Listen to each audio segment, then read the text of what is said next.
আমরা আগামী দিনের পুলিশকে দেখতে চাই তারা এই যে সমাজে বিচরণ করছে কালচারাল রেলমে, যারা এই দেশটাকে ভারতের হাতে তুলে দিতে চায়, তাদের কাছ থেকে এই দেশটাকে রক্ষা করতে হবে। মার্কিন যুক্তরাষ্ট্র এখন সরাসরি কিন্তু বাংলাদেশের উপর একটা অ্যাসার্ট করার মতো পজিশনে গেছে।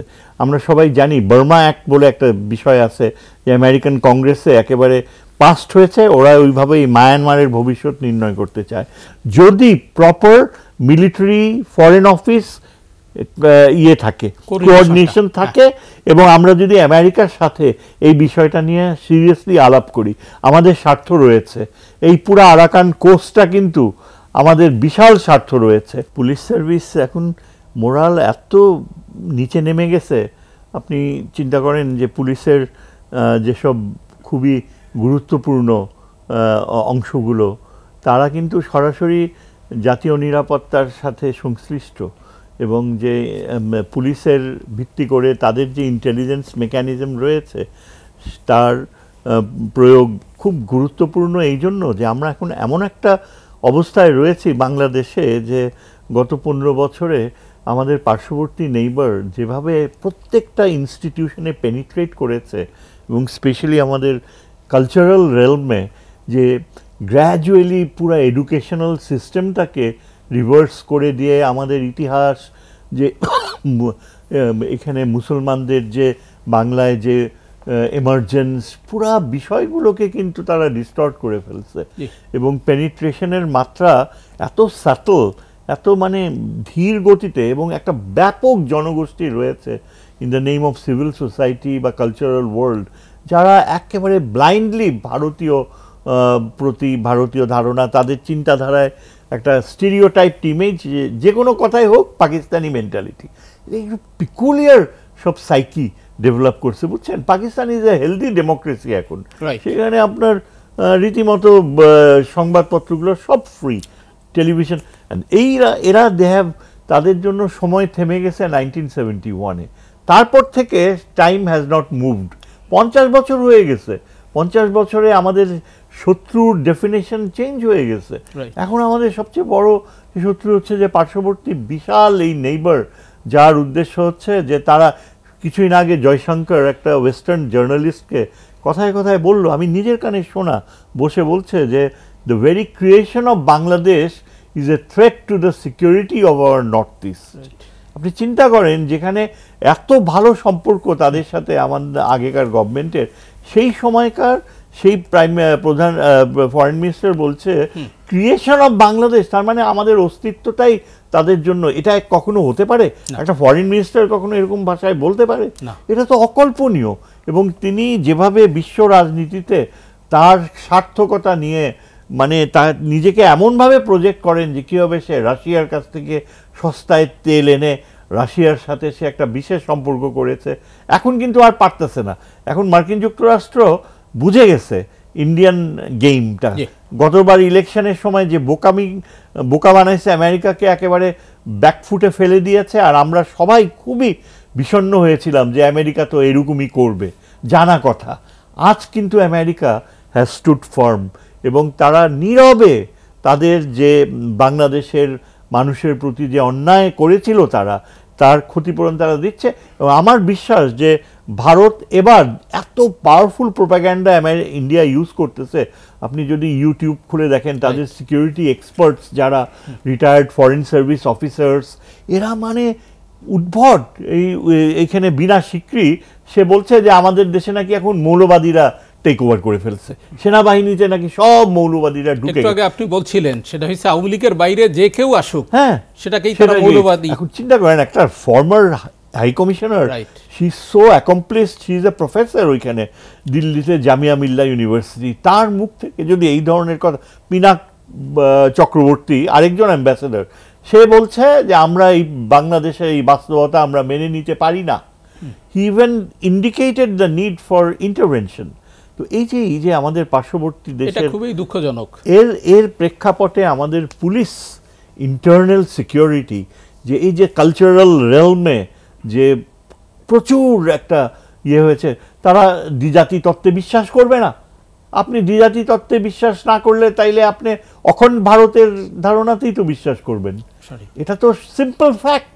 আমরা বাঙালি মুসলমানরাই তো পাকিস্তান তৈরি করছিলাম। Suhrawardy was voted, the Muslim League was voted right. To power. That is how Pakistan was created. Suhrawardy was the real father of Pakistan. পাকিস্তানের জাতির পিতা কিন্তু আসলে কারণ উনি না থাকলে কিন্তু হইতোই না, প্রশ্নই ওঠে না।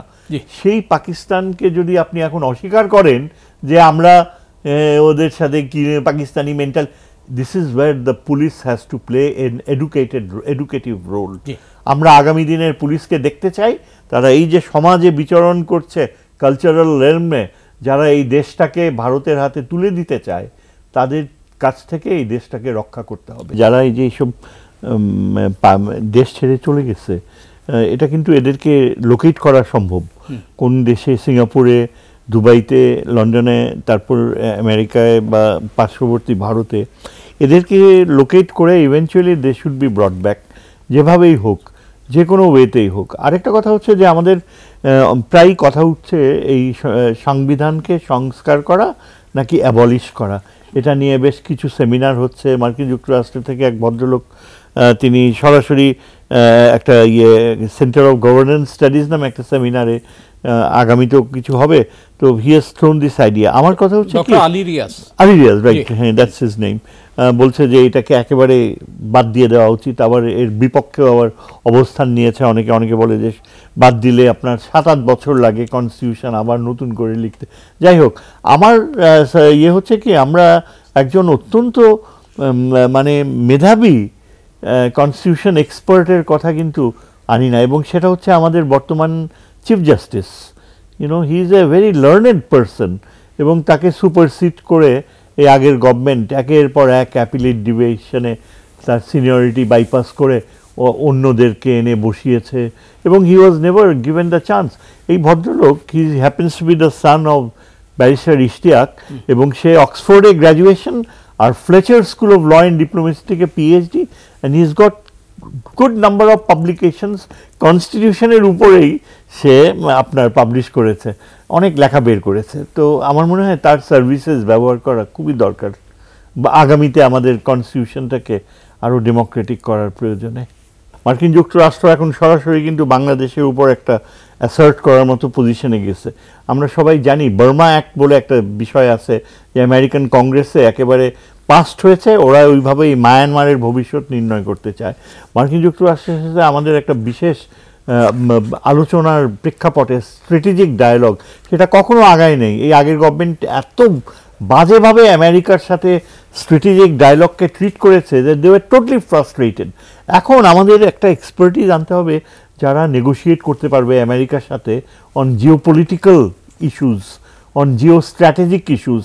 একটা বাস্তবতা হচ্ছে যে মায়ানমারের ব্যাপারে আমরা যদি ওই আগেকার ওই যে কি বলে ফ্রেন্ডশিপ টু অল ওই তত্ত্বে চলি, অ্যাপিজমেন্ট, তাহলে will be no wire. Myanmar আমাদের উপর আরও বেশি চেপে বসবে। এখন মায়ানমার ভেঙে যাচ্ছে, আমেরিকানরা চায় যে ভেঙে পড়া মায়ানমারের ভবিষ্যৎ বাংলাদেশকে সংশ্লিষ্ট করতে।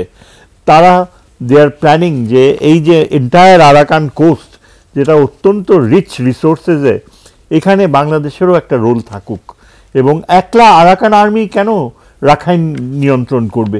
রোহিঙ্গাদের অর্ধেক অধিকার আছে, কিন্তু আরাকান আর্মি আজকে রোহিঙ্গা শব্দটাও ব্যবহার করে না। তারা যত সাকসেসফুল হচ্ছে ততই তারা রেসিস্ট পশ্চার নিচ্ছে। এখন রোহিঙ্গা আর্মি বিল্ড আপ করতে হবে। রোহিঙ্গা আর্মি এতদিনে বিল্ড আপ করা হলে গত 7-8 বছরে, তাইলে কিন্তু এই রোহিঙ্গারা ফেরত চলে যেত। এই গভর্নমেন্ট কিন্তু করেনি। আজকে দেখেন মিলিটারি রুলাররা কিন্তু totally kicked out of Rakhine, তারা সামান্য আটকে আছে কিছু ক্যান্টনমেন্টে। আরাকান আর্মি একদম আমাদের ওই যে নদীর ওই পারে পুরাটা কন্ট্রোল করতেছে, টাপ নদীর ওই পারে। এবং এটা কি, এটা একটা র্যাগ ট্যাগ আর্মি, বুঝছেন, গেরিলা এরা চলে বন্ধু। আমাদের সেনাবাহিনী যদি ইচ্ছা করে একটা পাঠালে, জাস্ট একটা ডিভিশন দিয়ে পুরা এরিয়াই এখন নিয়ে নেওয়া সম্ভব, যদি প্রপার মিলিটারি ফরেন অফিস থাকে, কোঅর্ডিনেশন থাকে। এবং আমরা যদি আমেরিকার সাথে এই বিষয়টা নিয়ে সিরিয়াসলি আলাপ করি, আমাদের স্বার্থ রয়েছে। এই পুরো আরাকান কোস্টটা কিন্তু আমাদের বিশাল স্বার্থ রয়েছে। আমাদের দেখেন এই যে গভীর সমুদ্র থেকে তেল তোলা, গ্যাস তোলা, এটা যদি সম্ভব না হয়, এতদিন এরা করেনি দুর্নীতির কারণে।